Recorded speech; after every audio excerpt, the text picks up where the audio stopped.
Assalamualaikum warahmatullahi wabarakatuh. Kembali lagi di YouTube channelnya Halo Pengacara.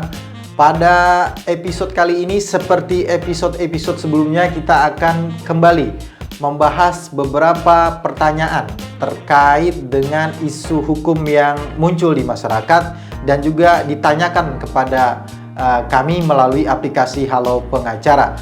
Pada episode kali ini kita akan membacakan dan membahas pertanyaan terpilih terkait dengan investasi bodong. Dan pada kesempatan hari kali ini juga alhamdulillah telah hadir bersama kita salah satu advokat Halo Pengacara, Pak Dede Rudianto. Selamat datang Pak Dede. Apa kabarnya Pak? Alhamdulillah. Sehat ya Pak ya? Ya, kebetulan Pak Dede ini juga adalah advokat yang berasal dari kota Sumedang. Betul ya Pak? Iya, kalau tidak keberatan kita panggil Kang Dede gimana? Ya silakan, nggak apa-apa. Nggak apa-apa ya. Ya, Kang Dede, kita mendapatkan beberapa pertanyaan yang pada intinya sebenarnya banyak masyarakat yang telah tertipu karena ditawari, diiming-imingi investasi melalui aplikasi maupun melalui website yang muncul yang sekarang seperti jamur gitu. Di dunia digital sekarang ini seperti jamur, mereka banyak yang tertipu, tidak hanya ratusan ribu, bahkan jutaan, bahkan ada yang ratusan juta begitu. Yang fenomena ini yang Kang Dede lihat ini sebenarnya apa sih penyebabnya, sebenarnya faktornya apa sih? Ya penyebabnya karena mungkin itu suatu yang alami ya dorongan manusia. Sebagai manusia ekonomi tentu dia ingin mendapatkan keuntungan yang sebesar-besarnya dari modal yang dia miliki dengan sekecil-kecilnya gitu. Gitu. Tapi akhirnya mereka terjerumus kepada investasi yang ternyata bukan menghasilkan keuntungan, malah menimbulkan kerugian bagi dirinya sendiri. Ya, ini juga yang ditanyakan kepada kita ini terkait bagaimana sih kita bisa mengetahui atau setidaknya membedakan ini investasi yang benar-benar resmi, tidak menipu, dan ini investasi yang benar-benar tujuannya untuk menipu alias bodong. Bagaimana kita bisa membedakan itu? Intinya sih yang paling utama adalah hati-hati ya. Dan kehati-hatian itu harus kita wujudkan atau harus kita lakukan dalam 3 hal ya. Jadi yang pertama itu logis ya. Jadi panduan yang pertama agar meningkatkan kehati-hatian itu yang pertama adalah logis.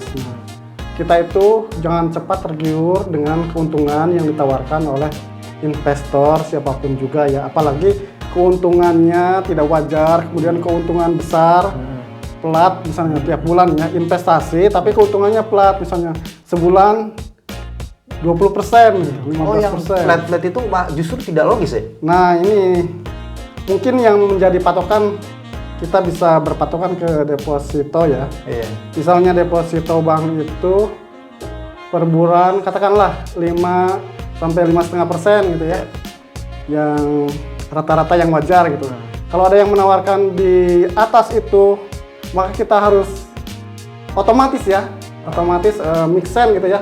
Oh ini tidak wajar, berarti jangan-jangan ini penipuan gitu.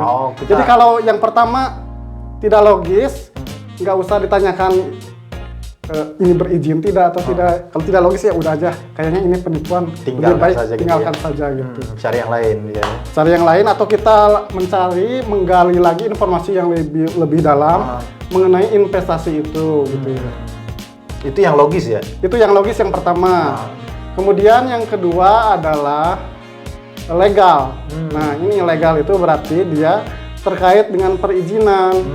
Apakah orang atau perusahaan yang menawarkan investasi kepada kita itu memiliki izin dari pihak yang berwenang.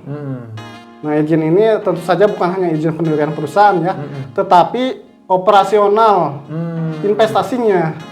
Nah, apakah memiliki izin dari instansi yang terkait, misalnya dari Bank Indonesia, OJK, Bapepti, atau koperasi. Kalau misalnya badan hukumnya koperasi itu, apakah ada izin dari Kementerian Koperasi dan UMKM misalnya begitu ya. Itu yang kedua ya. Yang kedua adalah yang pertama harus logis. Logis, yang kedua legal. Legal. Dan yang ketiga adalah paham. Paham. Ini yang paling utama juga. Sebab apa? Sebab banyak yang investasi yang logis, legal juga, tetapi kita tidak paham. Akhirnya kita terjerumus ke dalam kerugian, gitu ya. Karena kita terlalu mengambil mentah-mentah apa yang ditawarkan oleh misalnya marketing ya. Jadi mereka itu kan menawarkan cuma hanya sisi keuntungannya saja ya. Sisi keuntungannya saja, tetapi tidak diiringi dengan informasi yang cukup mengenai risiko yang ditimbulkan dari investasi yang kita ambil. Nah, apalagi investasi yang sekarang ditawarkan kan semakin kompleks itu ya. Mungkin tidak semua masyarakat itu mengetahui dengan baik dan benar ya.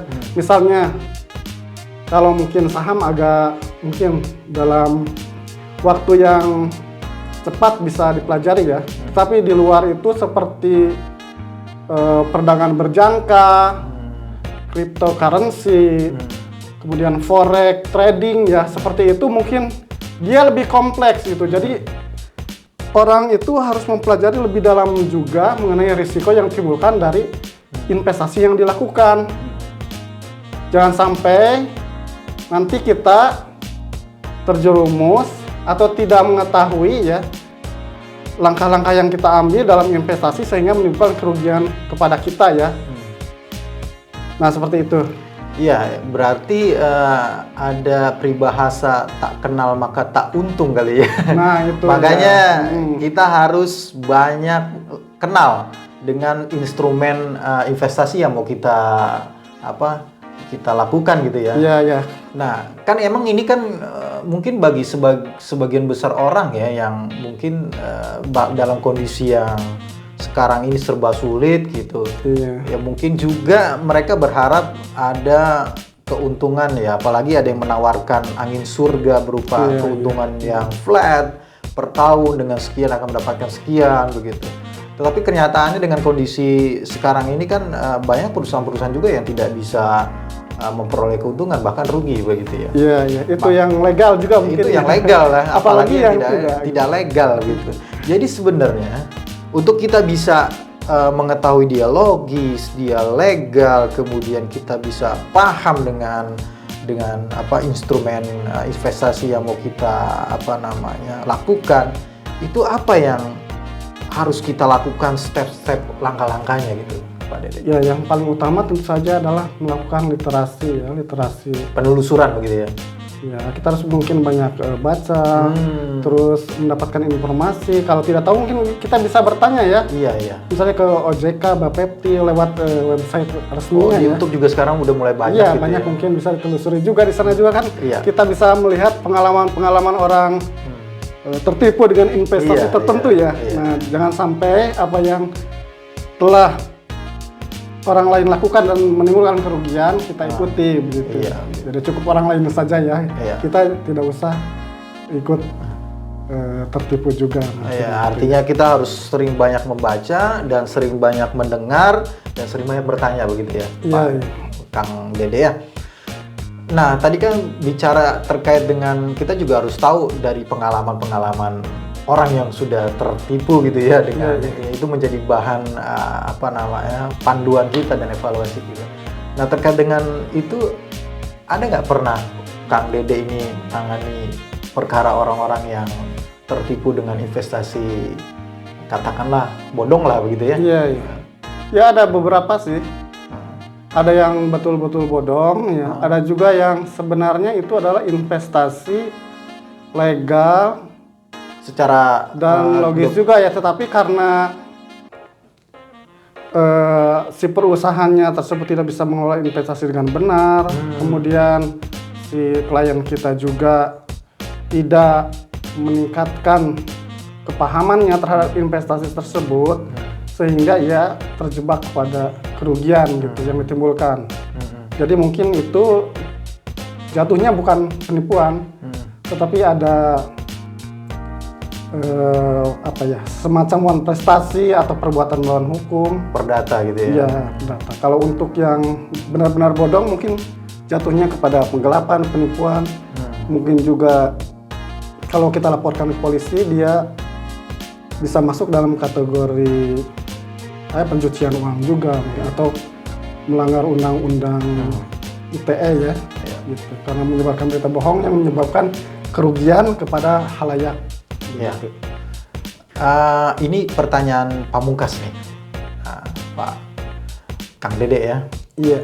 Kalau sekarang ada sahabat halo pengacara yang sudah mengalami katakanlah ditipu gitu ya dengan investasi bodong ini, apa yang bisa dilakukan oleh sahabat halo pengacara? Yang pertama kali harus dilakukan tentu saja adalah mengumpulkan bukti-bukti ya. Jadi ketika kita berinvestasi, tentu saja kita harus mencatat semua pengeluaran atau catatan transaksi. Apakah itu melalui perbankan atau bahkan lewat SMS maupun WA katakanlah ya, itu simpan dengan baik, jangan dihilangkan. Kemudian kalau misalnya ada kawan-kawan lain juga yang dirugikan, mungkin dengan menghimpun kawan-kawan lain yang merasa dirugikan ya, atau tertipu, mungkin kita dapat mengumpulkan gitu ya, mengumpulkan bukti yang lebih banyak lagi, saling melengkapi. Nah seperti itu ya, dan kita dapat melakukan upaya-upaya hukum atau tindakan lain secara bersama-sama. Tentu kalau bersama-sama kan lebih ringan begitu ya mungkin. Ya artinya upaya hukum itu nanti tergantung ya, apakah dia ada muatan pidananya atau tidak betul gitu ya. Sekali, ya itu tentunya dari hasil analisis dokumen yang tadi sudah dilengkapi oleh sahabat-sahabat halo pengacara. Begitu kira-kira ya Pak Dede ya. Ya mungkin itu yang bisa kita sampaikan pada episode kali ini. Kita terima kasih sekali Kang Dede sudah bisa hadir di sini memberikan pandangannya terkait dengan hukum investasi ya, khususnya terkait dengan investasi yang bermasalah, katakanlah bodong begitu ya. Terima kasih sekali, mudah-mudahan tidak bosan hadir di tempat ini bersama kita. Ya demikian episode kali ini, mudah-mudahan bisa memberikan manfaat dan mencerahkan bagi sahabat halo pengacara, khususnya yang saat ini sedang menghadapi permasalahan investasi bodong ya. Mudah-mudahan ada solusi dan mudah-mudahan bisa cepat selesai masalahnya. Terima kasih. Salam halo pengacara. Assalamualaikum warahmatullahi wabarakatuh. Waalaikumsalam warahmatullahi wabarakatuh.